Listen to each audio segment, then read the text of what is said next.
Chainsaw Man hid its big plot twist under our noses with hints we all missed. Warning: contains spoilers for Chainsaw Man's manga.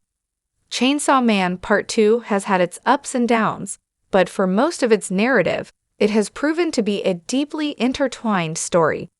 One of its strongest aspects has been the incorporation of shocking twists that consistently keep fans on the edge of their seats.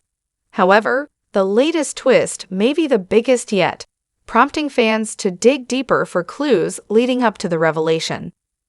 The true identity of the Death Devil in Chainsaw Man, chapter number 198, may have come as a surprise, but observant fans were quick to compare the character's previous appearances, noticing a subtle design detail that had been there all along.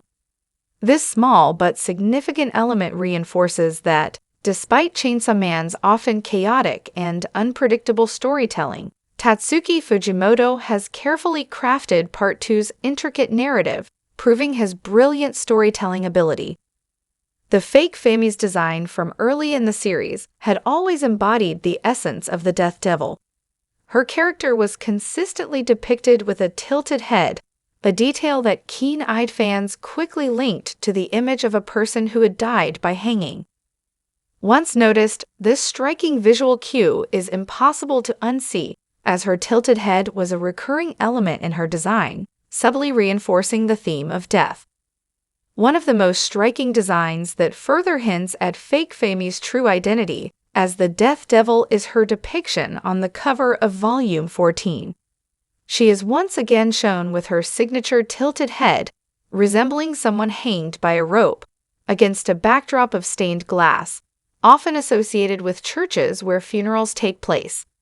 This imagery reinforces how fake Fami had always embodied death, subtly foreshadowing that she was, in fact, the Death Devil, the final antagonist fans had been searching for.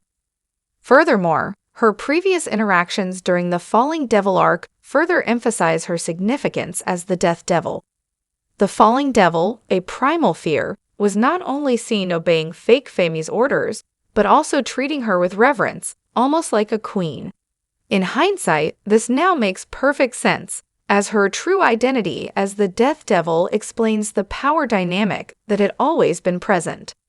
However, the character's design isn't the most compelling part. It is her action, which is still a bit ambiguous. Fake Fami often claimed that her true purpose was to prevent Nostradamus' prophecy, which foretold that with the Death Devil's arrival, the world would shift, leading to humanity's extinction and the Devil's taking over. However, with her true identity revealed as the Death Devil, this directly contradicts how she was initially portrayed. Despite this, it is evident that the Death Devil does not wish for humanity's complete annihilation, as she herself admitted to attempting suicide but being unable to die. Additionally, considering her actions, preparing the War Devil and Chainsaw Man to fight the Death Devil, it becomes increasingly clear that her true goal may indeed be to die, something she can only achieve by partially fulfilling the prophecy. This paradox makes the Death Devil one of the most fascinating villains in Chainsaw Man, and it's incredible to realize that the series had been building her character right under the fans' noses all along.